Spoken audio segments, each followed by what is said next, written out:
Hey there, I'm Paul Kaltenbach, live in Hell's Kitchen, New York City. You're tuned to International Radio Report, 30 minutes of news about radio on CKUT 90.3 FM in Montreal. Welcome, everyone, to this special edition of the International Radio Report for Sunday, November the 20th, 2022. We thank you for joining us. My name's Sheldon. Gilles is with me as usual. And special because it is our 35th anniversary of the International Radio Report. Hard to believe that 35 years have gone by, but here we are, 35 years, joining CKUT with their 35th anniversary as well. We'll have more on that in just a second.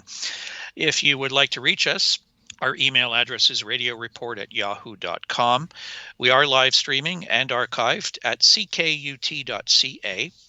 Our Facebook group, International Radio Report, has 859 members. We welcome Paul, Steve, and Christopher joining us this week. And our YouTube channel, which seems to be very popular, we'll have more on that in a couple minutes as well, is youtube.com/@IRR. where there are 734 subscribers. We thank you all for following along with us on those different media sources that we have available for you. And yes, 35 years ago, on November the 19th, actually, so we're missing the exact anniversary by a day. But it was back on a Thursday, back in 1987, November the 19th, when the first edition of this program aired on CKUT. We're also marking the 35th anniversary of CKUT, which went on the air that same week after having been on a carrier current signal through the McGill University campus here in Montreal. The license was received from the CRTC, and the station began broadcasting that November 1987. So we've been there since the beginning. There are a couple other shows, I think, Positive Vibes, and maybe one or two others that have been on CKUT from the beginning. But 35 years is an incredibly long time, and a lot of people have come through the station, through the show over the years, different co-hosts, probably dozens and dozens of guests, and just all kinds of information that's been passed over the 35 years. We've put up a message on our Facebook page, thanking everybody along the way, and also CKUT for giving us the opportunity to put this program on the air. You're not going to find programs like this on commercial radio stations. Nope. It certainly takes stations like CKUT, campus community radio stations that have special types of programming, targeting different themes, different subjects, alternative programming. So here we are, 35 years later. Gilles, you haven't been around for the 35 years. Neither have I.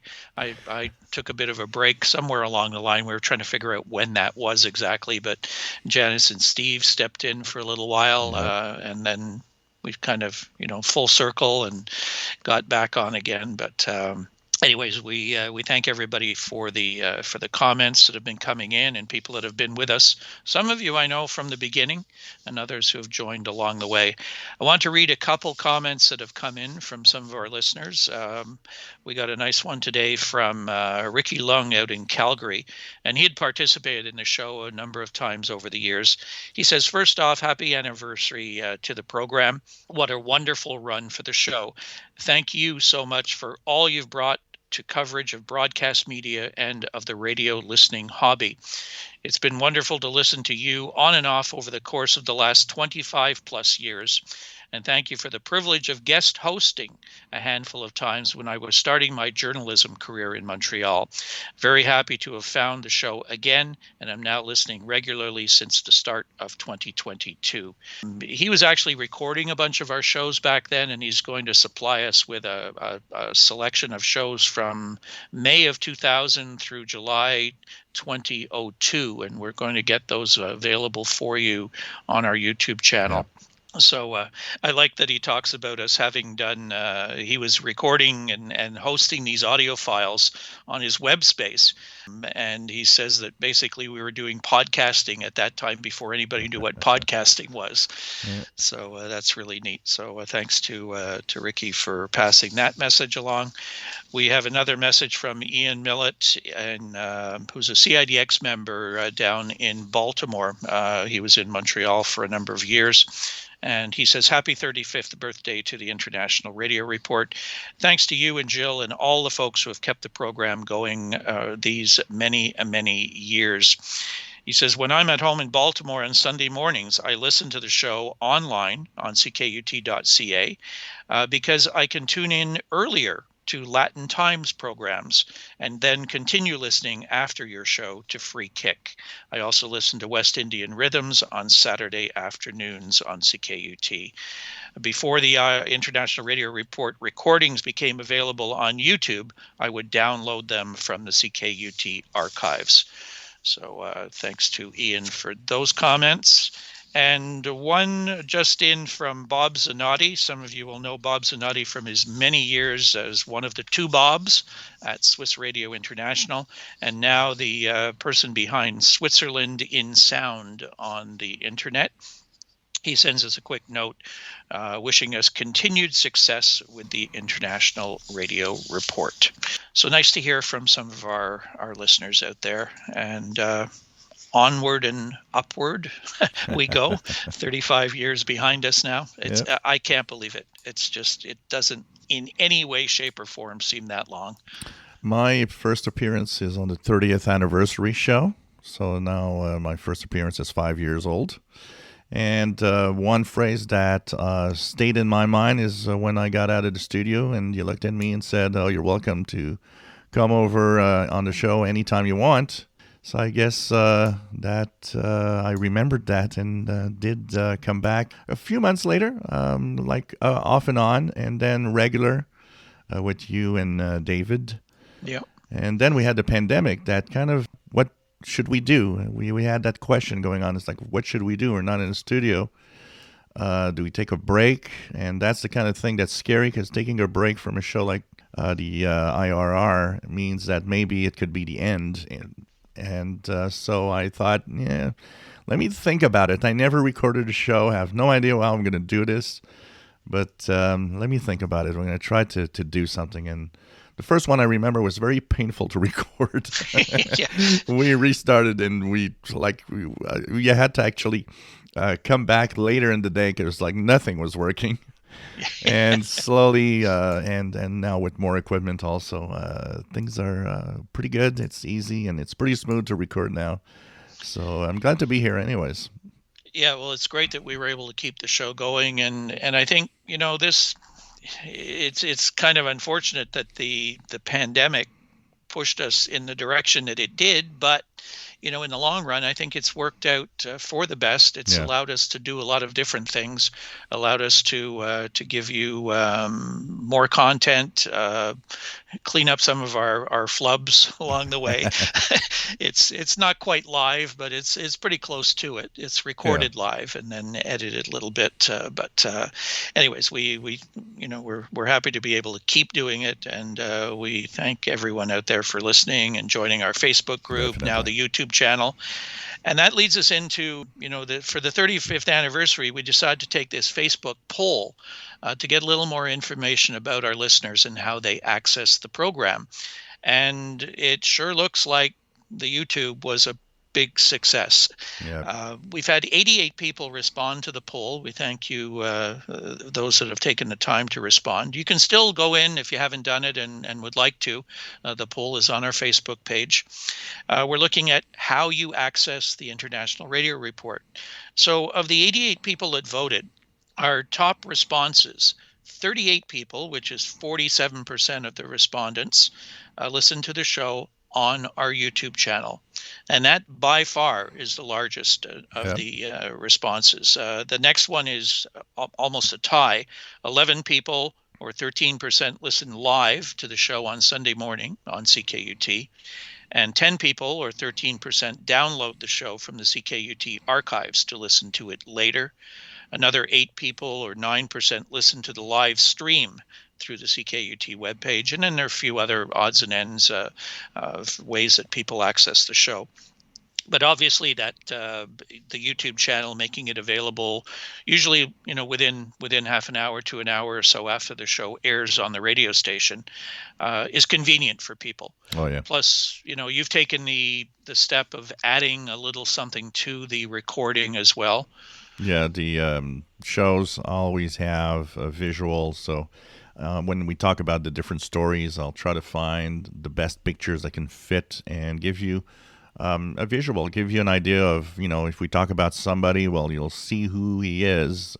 If we're talking about an event, we'll try to have pictures that go with that event. And so it adds the visual aspect that could be interesting also, and it's fun to have a little more than just an audio. So this is definitely nice. And we will have in the next few weeks, as time permits, I will upload them. We'll have a category that I'll add, which will be old IRR shows.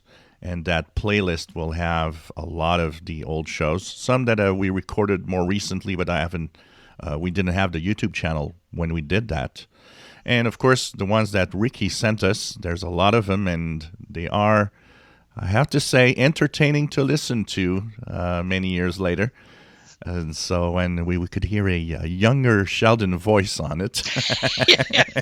Yeah, that's right. Wow, 2000. Yeah, he's got 2000 to 2002. So, we're talking 20-year-old recordings.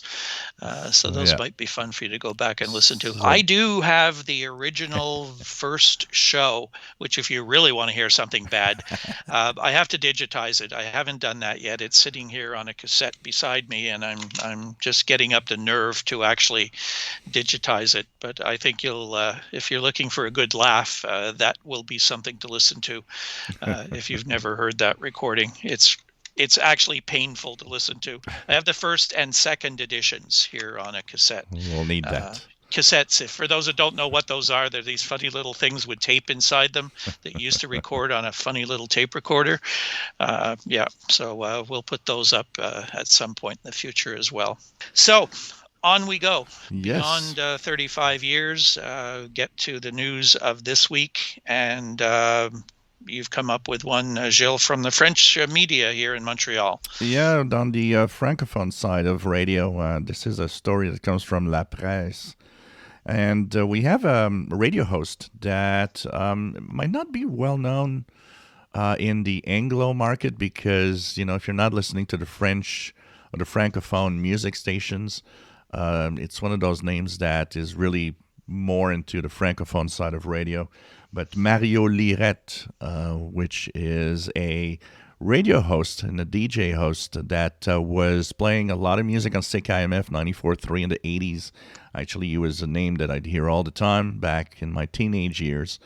Then later on, he came to different stations and ended up, in the last few years, he had ended up on RIT FM 105.7 with a show called Les Weekends de Mario, which was kind of a take on, the same 80s and 70s music playlist, and it sounded like, even had his old jingles from the CKMF era being played on 105.7.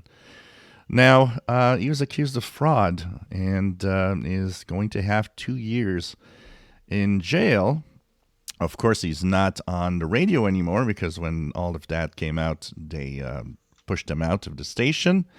And basically what he was doing is using his name as a popular and known radio host to push a scheme of writing checks that didn't have any funds on the other end and taking that money, which funny part of it is like it wasn't even for him. It was like much more for the guy that he did all of that with. So anyways, he was convicted and 2 years in jail. One of the funny little bits that he started off with, first of all, he takes it like, okay, I did something wrong. I'm going to pay my debt. And he started with, can you tell my grandkids that their grandfather will not be there at Christmas because he will be stuck at Santa's elves a place up north where he cannot get out for now. He'll be making license plates for Santa's sleigh. So he said he regrets everything. He lost friends, family, and he lost, of course, the respect of a lot of people.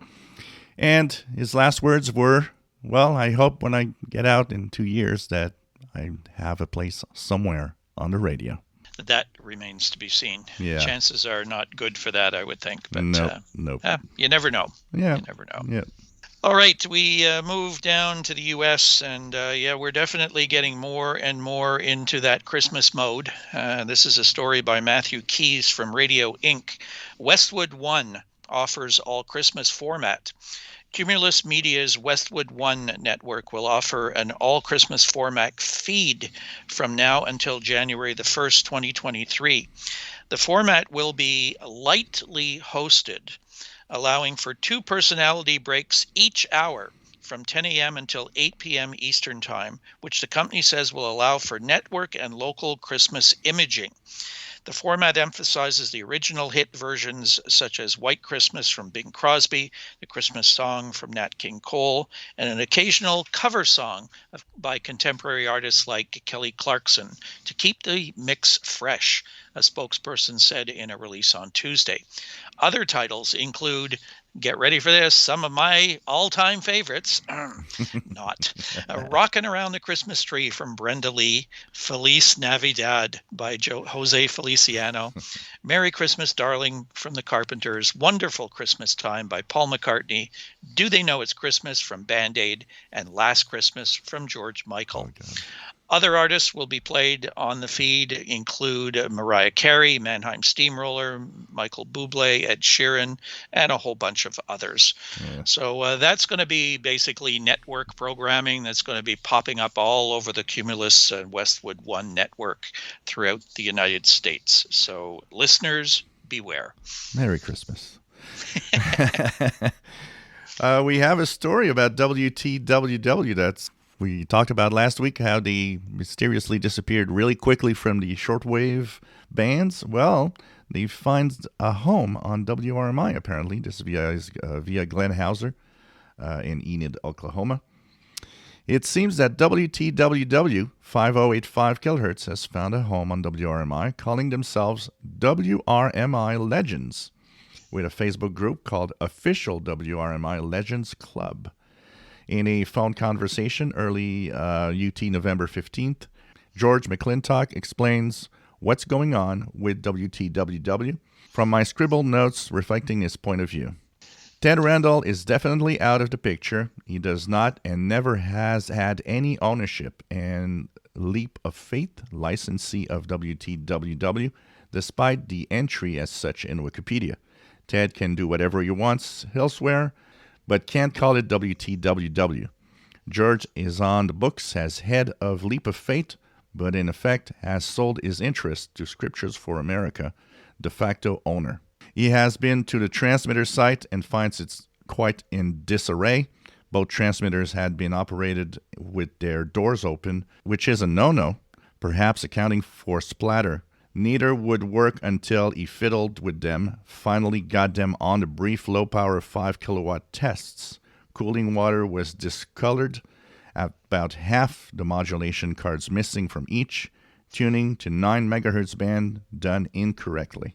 Plans to get WTWW back on the air with the Scriptures for America on one transmitter, variety of preachers on the other, but no music.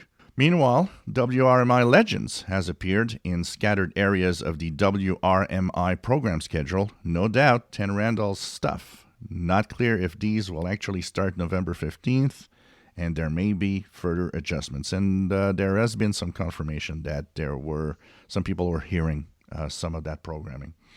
So I guess it's Ted Randall that decided, hey, I want to have my show somewhere else. So he's continuing what he wants and what he likes.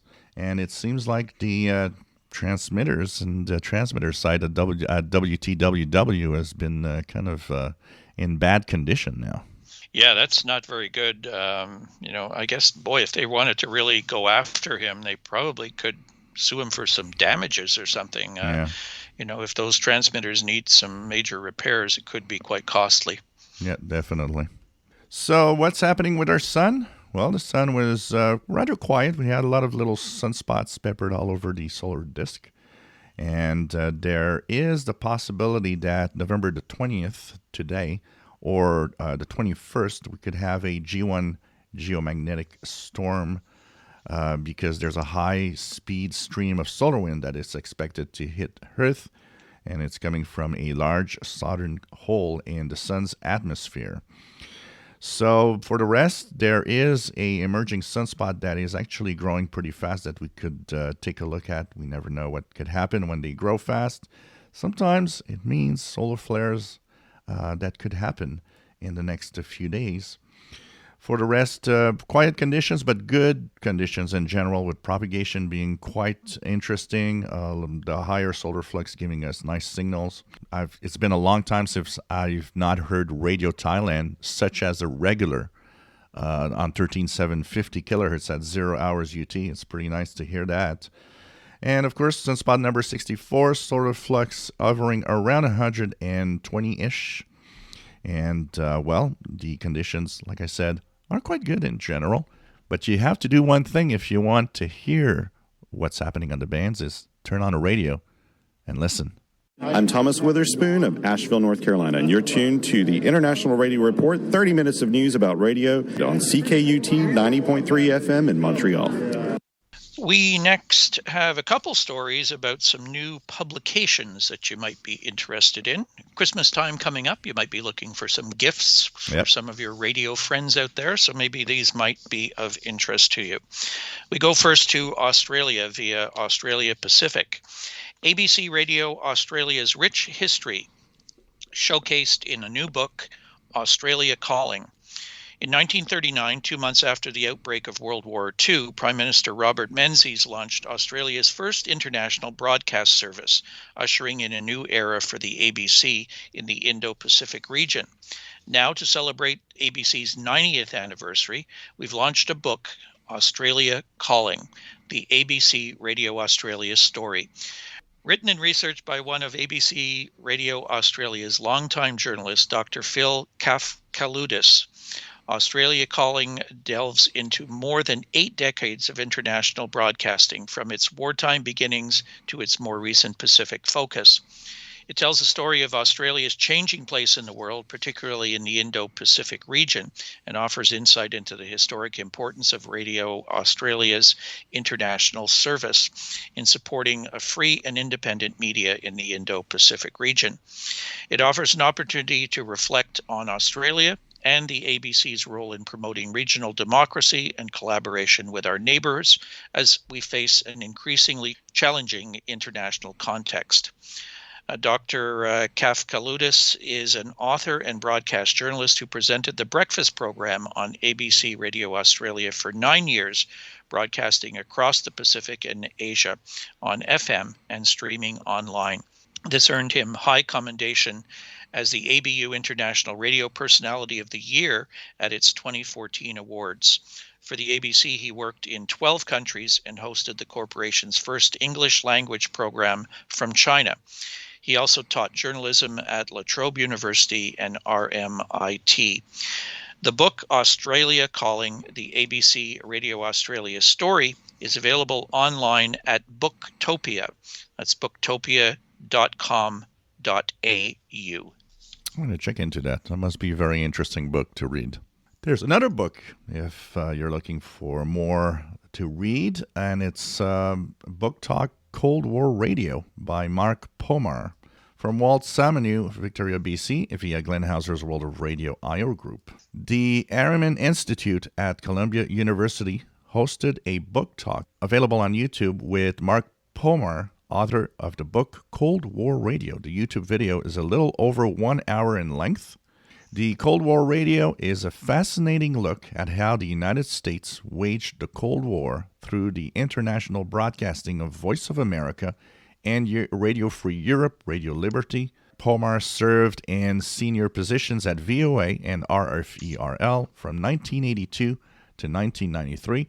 during which time the Reagan and Bush administrations made VOA and RFERL an important part of their foreign policy. Pomar takes readers inside the two radio stations to show how the broadcasts were conceived and developed and the impact they had on international broadcasting. U.S.-Soviet relations, Russian political and cultural history, and the dissolution of the Soviet Union, Pomar provides nuanced analysis of the broadcasts and sheds light on the multifaceted role the radios played during the Cold War, ranging from instruments of U.S. Cold War policy to repositories of independent Russian culture, literature, philosophy, religion, and arts. Cold War radio breaks new grounds as Pomar integrates his analysis of Cold War radio programming with the long-term aims of U.S. foreign policy, illuminating the role of radio in the peaceful end of the Cold War. So that must be quite interesting also, especially for us folks old enough to have been there in the radio listening hobby during the Cold War, which was a very interesting time. Yeah, the YouTube video is quite interesting. It's him discussing the book at Columbia University. So you can hear all about the book, get some more insight into it, Yep. and then track down the book itself if you're looking at getting a copy of it. I'm sure it'll be available on all the usual outlets online. Yep. So you can check that out. We'll put some links up for you on that as well.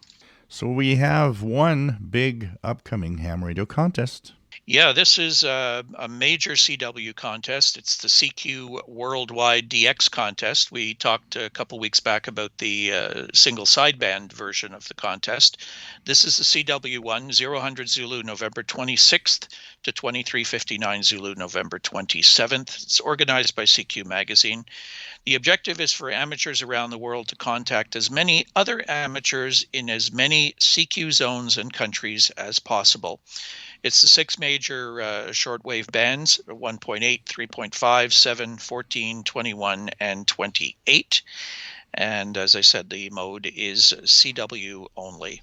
Those contests are so amazing to watch on an SDR waterfall, to see all the little CW signals like really close to each other and a bunch on the bottom part of each amateur bands. It's just it's just so funny to watch there. Yeah, it might not be one of the contests where you'd want to practice some of your CW copying because there's some really high-speed guys on the air trying to make as many contacts as possible. Yep, during absolutely. that contest period. So you're going to hear some mighty fast CW coming at you. Oh, definitely. But fun to check it out and just see what you can make out of it. It's, there's decoding programs out there that you could use if you don't know CW and you want to just try to copy some of the stations. So you could check that out as well. Yep, and like the SSB portion, lots of very exotic countries are going to pop up there for sure. Yeah, and being CW, depending on the conditions, you may be getting some really far off places that are sometimes difficult to get on sideband. So if you're into CW, this might be a really fun contest to participate in. All right, well, 35 years. Yep. We've got another 10, 15, 20 to go. Who knows? Who knows? Who knows? Stick around. We'll see how long we can go. I don't think we'll make another 35. It would be a nice surprise if we did, but we'll see. We'll see how things go. What it does prove, though, is that people are still listening to the radio. Definitely. And we thank you for listening to us, for having been with us for as long as you've been, whether you're new to the show or a longtime veteran of the show. We thank you for being out there and tuning in every week to the International Radio Report. So catch us again next week as we start year 36 on CKUT 90.3 FM in Montreal. Have a great week, everybody. Bye-bye.